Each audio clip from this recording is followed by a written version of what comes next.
اس وقت پوری دنیا بحیثیت مجموعی ایک موذی وبا کے شکنجے میں ہے جو آہستہ آہستہ اپنی گرفت اور سخت کرتی چلی جا رہی ہے، جس سے بچاؤ کے لیے ڈاکٹر اور طبیب مختلف قسم کی احتیاطی تدابیر بتا رہے ہیں۔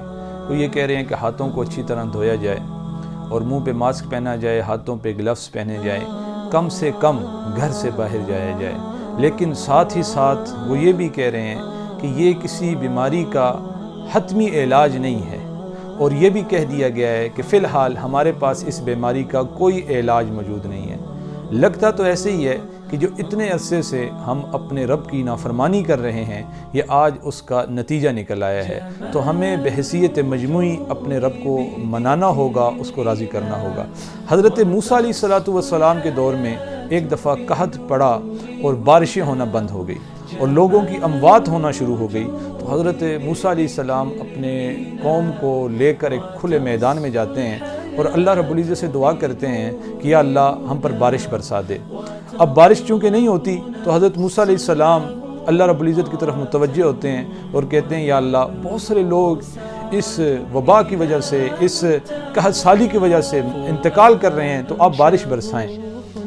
تو اللہ رب العزت فرماتے ہیں کہ موسیٰ تمہارے اس قوم میں، تمہارے اس مجمع میں ایک شخص ایسا ہے کہ جو میرا بہت نافرمان ہے، جس کی وجہ سے میں بارش نہیں برسا رہا۔ تو اللہ رب العزت جب یہ کہتے ہیں تو ساتھ یہ بھی کہتے ہیں کہ جب تک وہ شخص اس مجمع سے اٹھ کے باہر نہیں چلا جاتا، اس علاقے کو چھوڑ نہیں دیتا، تب تک میں تمہاری دعا نہیں قبول کروں گا۔ تو حضرت موسیٰ علیہ السلام اپنی قوم کی طرف آتے ہیں اور یہ سارا واقعہ بیان کرتے ہیں اور کہتے ہیں کہ اس شخص کو یہاں سے جانا ہوگا اگر وہ چاہتا ہے کہ اپنے پیاروں کی زندگیاں بچا سکے۔ تو وہ جو شخص گناہ گار ہوتا ہے وہ تو فوراً سمجھ جاتا ہے کہ یہ تمام تر وبا، یہ تمام تر جو مصیبتیں اور یہ پریشانیاں یہ تو میری وجہ سے ہیں، تو وہ اپنا سر گھٹنوں میں دیتا ہے اور زور و قطار رونے لگتا ہے اور اللہ رب العزت سے کہتا ہے کہ یا اللہ آج مجھے اس قوم کے سامنے رسوا نہ کرنا، میری توبہ قبول فرما لیجئے، مجھے آج مجمع کے سامنے رسوا نہ کیجئے۔ تو فوراً بارش ہونا شروع ہو جاتی ہے۔ تو اتنے میں جو قوم ہے وہ حضرت موسیٰ علیہ السلام کی طرف متوجہ ہوتی ہے اور کہتی ہے کہ آپ تو کہہ رہے تھے کہ بارش تب تک نہیں ہوگی جب تک یہاں سے اٹھ کے کوئی باہر نہیں جائے گا۔ تو حضرت موسیٰ علیہ السلام اللہ رب العزت سے ہم کلام ہوتے ہیں اور کہتے ہیں کہ یا اللہ آپ نے تو کہا تھا یہاں سے جب تک کوئی اٹھ کے باہر نہیں جائے گا تب تک میں دعا قبول نہیں کروں گا۔